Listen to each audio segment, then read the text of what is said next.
السلام علیکم، welcome to my YouTube channel novels addiction. اوئے اٹھ، ملاقات آئی ہے۔ پولیس کی وردی پہنے اس بندے نے قدرے اونچی آواز میں اطلاع دی اور باہر نکل گیا۔ ارتسام ویسے ہی بیٹھا رہا۔ اسے لگا کسی اور کو کہا ہے، کیونکہ رات کو ہی اس کا باپ لوٹا تھا اور اس نے منع کیا تھا کہ ماہی کو ادھر نہ آنے دیں، سو وہ بیٹھا رہا۔ شہری نے اٹھ کر باہر جھانکا تو بکھلا گیا۔ ارتسام اس کا بھی حال برا کر دیتا۔ بہن ہے تیری، اس کے پاس بیٹھتے سنجیدگی سے کہا تو ارتسام ایک دم چونکا، چہرے پر ناگواری آئی اور مڑ کر ان لڑکوں کو دیکھا۔ انہوں نے ایک دم ہاتھ اٹھائے تھے، ابھی پہلے والے زخم کہاں بھرے تھے۔ ارتسام کو تو جیسے فرق ہی نہ پڑتا، جتنے زخم مل جاتے۔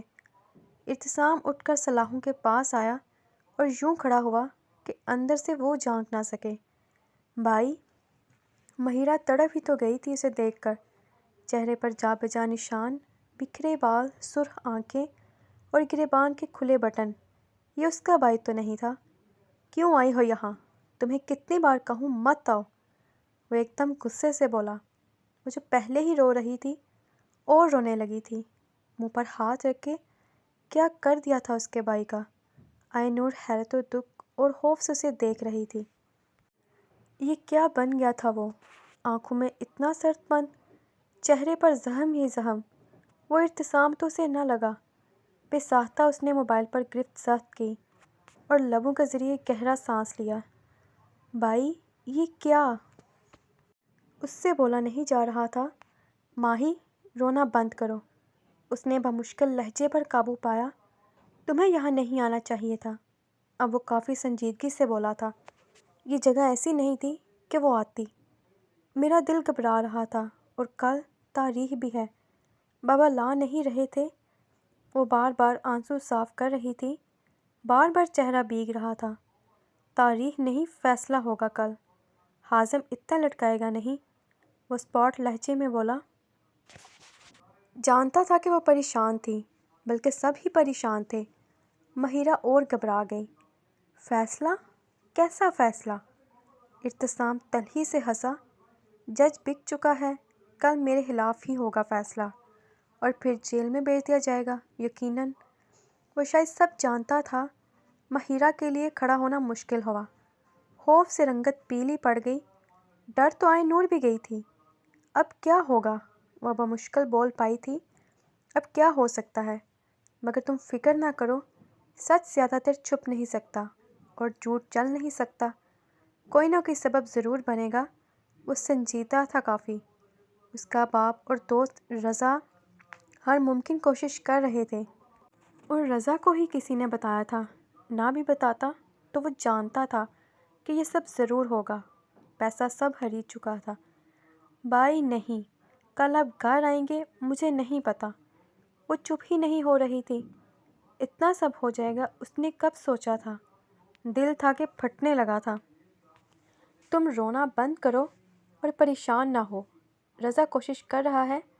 حازم کے خلاف کوئی ثبوت مل جائے تو کام ہو سکتا ہے۔ بابا نے کراس کیس کیا ہوا ہے۔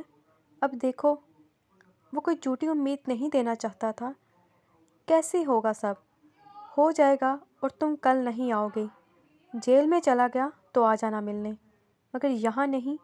اب تم جاؤ۔ نہیں پلیز بھائی، آپ نے کچھ نہیں۔ ماہی جاؤ پلیز۔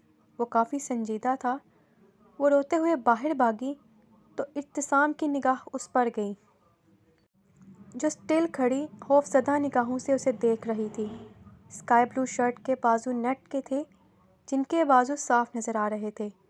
کیپری کافی اوپر تھی۔ وہ ایک دم پیچھے مڑا تو سلیم باہر ہی جھانک رہا تھا۔ اس کے چہرے پر ناگواری آ گئی۔ وہ پیچھے ہو گیا۔ جانتا تھا اگر نہ ہوا تو وہ ویسے ہی کھڑی رہے گی۔ سلیم بھی بوکھلا کر پیچھے ہو گیا تھا۔ کوئی طلسم تھا جو ٹوٹا تھا۔ آئے نور کو ہوش آیا تھا۔ شدید شرمندہ ہوتے وہ واپس مڑ گئی تھی۔ دل میں اور درد بڑھ چکا تھا۔ واپسی کے پورے رستے وہ خاموش رہی اور مہیرہ روتی رہی تھی، مگر گھر جانے پر ایک اور خبر اس کے ہوش اڑا گئی۔ سائیں کہتا ہے جان دوں گا مگر بیٹی نہیں۔ ہاور نے شدید ناگواری سے کہا تھا۔ کب تک بچائے گا اور کیا کیا بچائے گا؟ وہ ہنس رہا تھا۔ اب بات انا پر آ چکی تھی۔ وہ کسی صورت ہار نہیں ماننا چاہتا تھا۔ سائیں، میں نے کافی کوشش کی کہ منوا سکوں۔ دکھ میں تھا مگر ہوش بھی تھا اسے۔ ہاور کو غصہ تھا کافی۔ حازم نے بنا کچھ کہے اسے جانے کا اشارہ کیا۔ وہ نکلا تو شاہد جدیال اندر داخل ہوئے۔ کیا بنا؟ کل کیس کا کیا فیصلہ ہوگا؟ دیکھو حازم، وہ لڑکا باہر نہیں نکلنا چاہیے۔ ان کے لہجے میں سرد مہری تھی۔ نہیں نکلے گا، جب تک میں نہ چاہوں وہ باہر نہیں نکلے گا۔ حازم مطمئن تھا، سب اس کے مطابق ہو رہا تھا۔ اگر کچھ نہیں ہو رہا تھا تو وہ اسحاق خان تھا جو کسی صورت نہیں مان رہا تھا، مگر وہ اتنا بے بس کر دے گا کہ اسے ماننا پڑے گا۔ اسے یقین تھا۔ اگلا دن نکلا تو ہر طرف افراتفری مچی ہوئی تھی۔ کبیر بھی عدالت جانے کے لیے تیار ہو چکا تھا، جبکہ حازم اور شاہد جدیال نکل چکے تھے۔ دوسری طرف اسحاق خان ایک بار پھر ہمت جمع کرتے نکل چکا تھا، حالانکہ وہ فیصلہ جانتا تھا اور کوئی ثبوت بھی نہیں تھا اس کے پاس۔ جج بک چکا تھا، پیسہ جیت گیا تھا، مگر وہ پھر بھی گیا تھا۔ مہیرہ کبھی خود رونے لگتی، کبھی ماں کو چپ کروانے لگتی تھی۔ آئے نور ہر پل دعا کر رہی تھی۔ سامر بھی چلا گیا تھا۔ گاؤں کے سرپنچ میں سے کافی لوگ گئے تھے۔ سب جمع تھے، سب فیصلہ جانتے تھے۔ بس ایک بار یہ لڑکا جیل میں چلا جائے، پھر اس کی بہن اور باپ کو بھی دیکھ لیں گے۔ بہت اکڑ ہے نا، نکل جائے گی۔ شاہد جدیال نے حازم کے کندھے پر ہاتھ رکھتے ہوئے کہا تھا۔ حازم نے کچھ نہیں کہا، وہ خاموش رہا تھا۔ عدالت کی کارروائی شروع ہو چکی تھی۔ ارتسام کو پیش کیا جا چکا تھا۔ وہ کافی پریشان اور تھکا ہوا لگ رہا تھا۔ رضا اسے کچھ سمجھا رہا تھا، مگر وہ سب جانتا تھا آگے کیا ہونے والا تھا۔ سب ثبوت اس کے خلاف تھے۔ مجسٹریٹ کے استقبال کے لیے سب کھڑے ہوئے تھے۔ کارروائی شروع ہو گئی۔ ہر طرح کے غلیظ اور جھوٹے الزام اس پر لگائے جا رہے تھے۔ نہ جانے کون کون اس کے خلاف گواہی دے رہا تھا۔ الزام اتنے گھٹیا تھے کہ کمرہ عدالت میں سکتہ طاری ہو گیا۔ حازم مطمئن ہو گیا تھا، سامر حیران پریشان تھا، اسحاق خان اور رضا بوکھلا گئے۔ ارتسام سب جانتا تھا، مگر روح پر کچھ اور زخم لگ گئے۔ اس کی پاک محبت کو گالی بنا دیا گیا۔ اس معصوم پر تہمتوں کی بھرمار کر دی گئی۔ کبیر کی آنکھوں میں نفرت بھر گئی۔ ارتسام خان کو لوگ نفرت بھری نگاہوں سے دیکھنے لگے تھے۔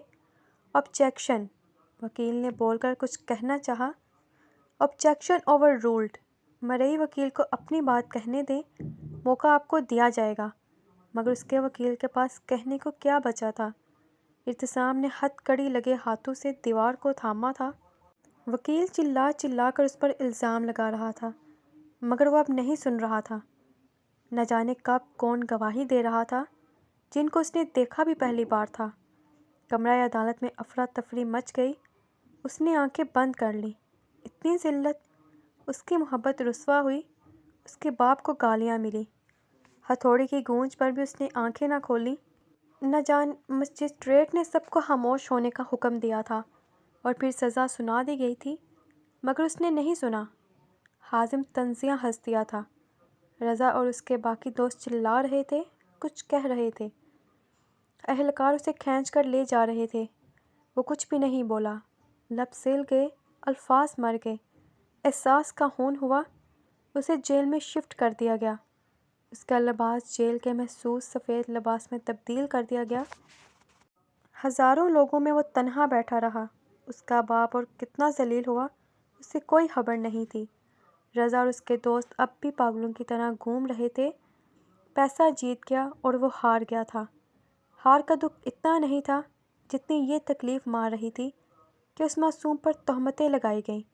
وہ تو مر کر بھی پرسکون نہیں ہو سکی۔ کبیر پاگل ہو چکا تھا۔ گھر آ کر اب سب کچھ تہس نہس کر چکا تھا۔ مہیرہ رو رو کر پاگل ہو چکی تھی۔ آئے نور کے پاس کچھ کہنے کا بچا نہیں تھا۔ اسحاق خان کئی دن کمرے سے نہ نکلا۔ حازم جیت کی خوشی میں سب بھول چکا تھا، بس ایک مہیرہ نہیں بھولی۔ اسے بھی وہ نہیں چھوڑنا چاہتا تھا۔ بس بہت ہو گیا، تمہیں اس سے بری موت ملے گی سرحان۔ کبیر کمرے سے نکل گیا۔ اس کی برداشت یہاں تک ہی تھی۔ جس دن مجھے یقین ہو گیا کہ تو قاتل ہے، وہ دن ہماری دوستی کا آخری دن ہوگا۔ سامر کو اس پر شک ہو چکا تھا۔ حازم ہنس دیا۔ اس نے تو دوستی اسی دن ختم کر دی جب اسے پتہ چلا تھا کہ وہ مہیرہ سے محبت کرنے لگا تھا۔ اسے کوئی فرق نہیں پڑا۔ ہر جیت کی طرح وہ اب مہیرہ کو بھی جیتنا چاہ رہا تھا۔ وہ جیت کی خوشی میں مست تھا۔ اڑتے اڑتے اس کا پنچھی دور افق میں ڈوب گیا۔ روتے روتے بیٹھ گئی آواز کسی سودائی کی۔ یہ سردیوں کی ایک سرد شام تھی۔ وقت کیسے گزرا پتہ ہی نہیں چلا۔ اعتصام کو جیل شفٹ ہوئے کافی عرصہ گزر چکا تھا۔ مہیرہ ایک دو بار اس سے ملنے گئی، وہ بھی کافی مشکل سے۔ باقی اس کا باپ تقریباً روز جاتا، مگر کوئی سرا ہاتھ نہیں لگ رہا تھا۔